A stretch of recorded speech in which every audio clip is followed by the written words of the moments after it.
Hello everyone, welcome back to my channel.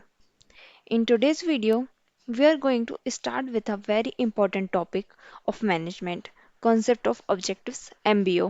एक ऐसी management technique जिसमें बॉस और एम्प्लॉयज दोनों मिलकर डिसाइड करते हैं टारगेट और दोनों की रिस्पॉन्सिबिलिटीज क्लियर हो जाती हैं।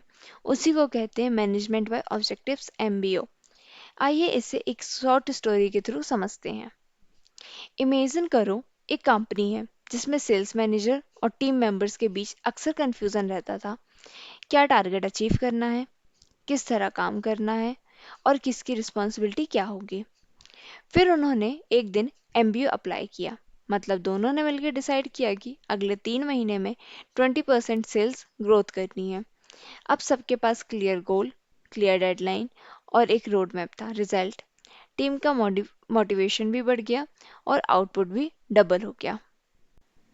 Now, history of MBO.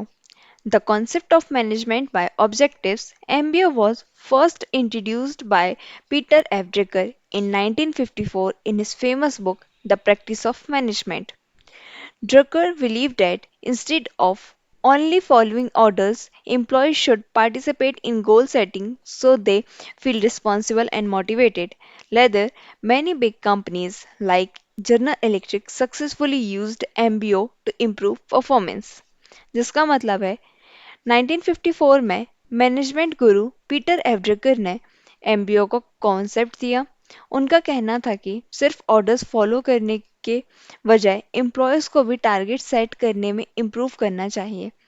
जब गोल्स क्लियर होते हैं और सब लोग उन्हें अचीव करने के लिए रिस्पॉन्सिबल होते हैं तो एफिशिएंटली और मोटिवेशन दोनों बढ़ता है। Definition of MBO by Peter F Drucker. Management by objectives means setting organization goals by managers jointly with subordinates and then periodically reviewing the process. जिसका मतलब है पीटर ड्रकर कहते हैं कि MBO में मैनेजर और एम्प्लॉयज दोनों मिलकर गोल डिसाइड करते हैं और फिर उन गोल्स को अचीव करने की प्रोसेस को टाइम टू टाइम रिव्यू करते हैं। And second simple language is MBO is a process where managers and employees work together to set, monitor and achieve clear objectives. जिसका मतलब है MBO एक ऐसा प्रोसेस है जिसमें मैनेजर और एम्प्लॉयज दोनों मिलकर ऑब्जेक्टिव सेट करते हैं, उन्हें ट्रैक करते हैं और इंश्योर करते हैं कि वो अचीव हो जाए। Now, advantages of MBO. First is clear goals. Everyone knows exactly what to achieve. मतलब सबको अपना काम और टारगेट क्लियर होता है। जैसे आज के टाइम में बैंक्स में टारगेट दिया जाता है सेल्स टीम को। Then second is improved communication. Managers and employees work together, मतलब बॉस और स्टाफ के बीच बेटर समझ बनती है। Then third is employees motivation. Employees feels responsible and valued, मतलब एम्प्लॉयज़ को लगता है कि उनकी वैल्यू है और उनकी पार्टिसिपेशन मैटर करती है। Then fourth is better performance tracking. Process can be measured easily, मतलब काम का रिजल्ट आसानी से मेजर किया जा सकता है। Then last is organisation growth. When goals are achieved company grow faster, मतलब जब ऑब्जेक्टिव्स कंप्लीट होते हैं तो कंपनी भी ग्रो करती है। Disadvantages of MBO. First is time consuming. Goal setting and review take too much time.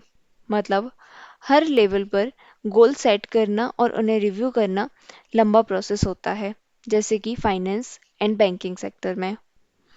Second is too much paper work, requires a lot of documentation, मतलब बहुत ज़्यादा लिखित काम एवं फॉर्मेलिटीज होती हैं। Third is over emphasis on targets, focus only on numbers, quality में suffer, मतलब कभी कभी सिर्फ टारगेट अचीव करने की रेस में क्वालिटी इग्नोर हो जाती है। Fourth is not flexible, if environment changes old goals में बिकम यूजलेस, मतलब अगर मार्केट कंडीशन बदल जाए तो पुराने ऑब्जेक्टिव्स काम के नहीं रहते हैं। Fifth is requires commitment. If top management is not serious, MBO fails. अगर मैनेजमेंट प्रॉपरली फॉलो ना करे तो पूरा सिस्टम फेल हो जाता है। दोस्तों, MBO एक पावरफुल टूल है जो क्लियर डायरेक्शन देता है और ग्रोथ लाता है। लेकिन अगर प्रॉपरली इम्प्लीमेंट ना हो तो ये बर्डन बन जाता है। आपके हिसाब से एमबीओ ज़्यादा हेल्पफुल है या चैलेंजिंग? प्लीज़ कमेंट में बताइए। Thanks for watching my video. Please like, share, comment and subscribe.